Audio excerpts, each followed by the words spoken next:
vištom šiek tiek paįvairinimo. Nu, ir ne vien vištom. Patarškos baisiausiai kriokė kažko tai. Įleisim gyvybės šiek tiek. Drugelis skraido geltonas. O ko nesulėsėt prieš tai, kur atnešiu žolytės, ką? Ko nesulėsėt? Nu, dar įmėsiu, galėsit pasirankioti.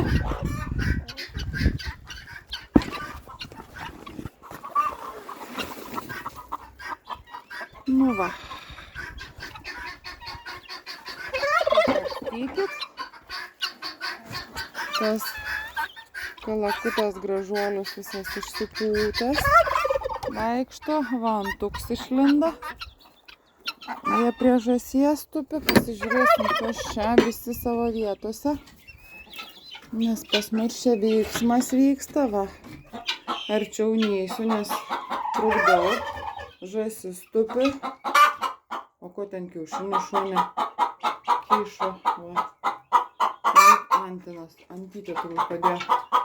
Ne va čia. Viena višta peri, antra višta vakar patariu. Tai siūlom patalus iš šiaudų, kad kiaušinių nesutraiškytų. Kalakutė viena, antra, trečia. Nu va, kiek perinčiau.